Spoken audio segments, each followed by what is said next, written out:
রোদে শুকানোর ঝামেলা ছাড়া খুব সহজে বানিয়ে নিতে পারেন কাঁচা আমের এই ঝুরি আচার। আর আমের ভরা মৌসুমে বানিয়ে সংরক্ষণ করুন, না হলে মিস করে যাবেন সারা বছর। আসসালামু আলাইকুম everyone, welcome to Khadija's witty recipe.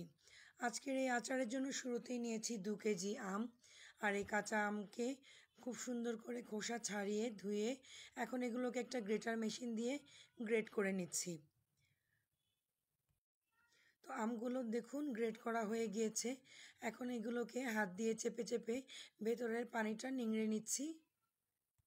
যতটা সম্ভব খুব ভালোভাবে এই কাজটা একটু সময় নিয়ে করতে হবে, এতে করে আমের ভেতর থেকে টকটা বেশ কিছুটা কমে যাবে। তো এই যে দেখুন আমার কাজটা মোটামুটি হয়ে গিয়েছে। এখন এগুলোকে একটা বাটিতে নিয়ে নিচ্ছি।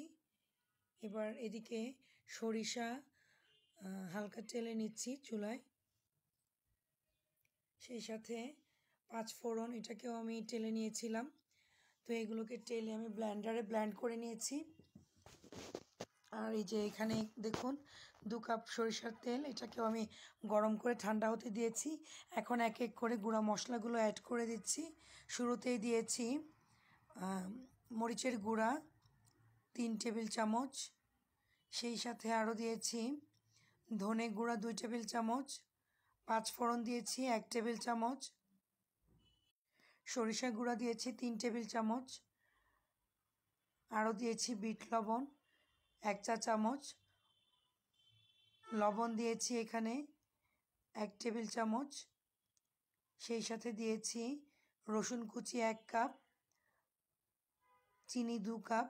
আর এই যে দেখুন আমার ছাদ বাগানের কাঁচা মরিচ, এগুলোকে আমি ধুয়ে মুছে নিয়েছি, কোনো রকম পানি যেন না থাকে। আর মাঝখান থেকে একটু চিড়ে দিচ্ছি, আপনারা চাইলে গোটাও এখানে অ্যাড করে দিতে পারেন। তো এখন সব কিছুকে খুব ভালোভাবে আলতো হাতে মিক্সড করে নিব।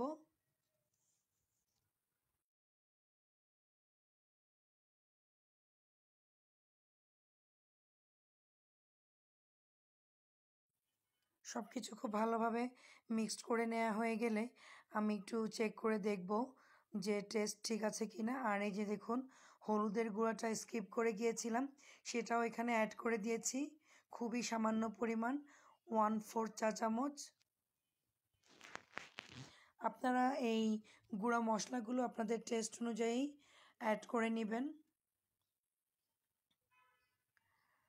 তো আমি এই পর্যায়ে একটু টেস্ট করে দেখব যে আমার এখানে আর কিছু অ্যাড করতে হবে কি না। আর ভিডিওটা ফাস্ট ফরওয়ার্ড করে দিয়েছি, আপনারা কিন্তু একটু আলতো হাতে সব কিছু ভালোভাবে মিক্সড করে নেবেন। তো আমার কাছে এখানে মনে হয়েছে আর একটু লবণ লাগবে। আর রসুন কুচিও দিয়েছি এখানে, আরও 1/2 কাপের মতো কাঁচামরিচও দিয়ে নিয়েছি।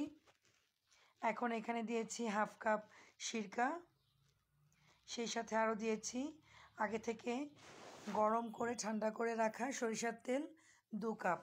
আর আচারে তেলের পরিমাণটা একটু বেশি লাগে, না হলে আচারের ফাঙ্গাল হয়ে যায়। তো এটা অবশ্যই আপনারা ফলো করার চেষ্টা করবেন। এবার সব কিছুকে আবারও ভালোভাবে মিক্সড করে নিচ্ছি। এখন এগুলোকে একটা কাচের জারে ফিল আপ করে নিব। তো আমি একটা কাচের জার ভালোভাবে ওয়াশ করে ভেতরটা খুব সুন্দরভাবে মুছে নিয়েছি, কোনো রকম পানি যেন না থাকে। এখন এগুলোকে কাচের জারে ফিল আপ করে নিব। তো এই যে দেখুন একদম খুব ভালোভাবে এটাকে ক্লিন করে নিতে হবে, কোনো পানি যেন না থাকে। আচার ভালো থাকার ফার্স্ট কন্ডিশনই হচ্ছে কোনো রকম পানি থাকা যাবে না। তো এই যে তৈরি হয়ে গেল আমার কাঁচা আমের ঝুরি আচার। আর একদমই ঝামেলা নেই রোদে শুকানোর, তবে এটাকে আপনারা সংরক্ষণ করে রাখবেন রেফ্রিজারেটরে।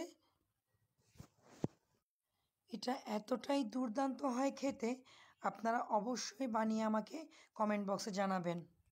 আর খুবই ইজি একটা রেসিপি, আশা করছি আপনাদের খুবই ভালো লাগবে।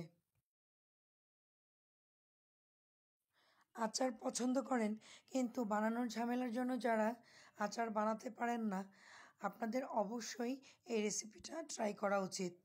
কেমন লেগেছে আমার আজকের রেসিপি অবশ্যই কমেন্ট বক্সে জানাবেন। ভালো লেগে থাকলে আমার পেজে ফলো অ্যান্ড লাইক দিয়ে ফ্রেন্ডস অ্যান্ড ফ্যামিলির মাঝে শেয়ার করে দিবেন। আজকের মতো এখানেই বিদায় নিচ্ছি। সবাই ভালো থাকবেন। খাদিজাস উজি রেসিপির পাশে থাকবেন। আল্লাহ হাফেজ।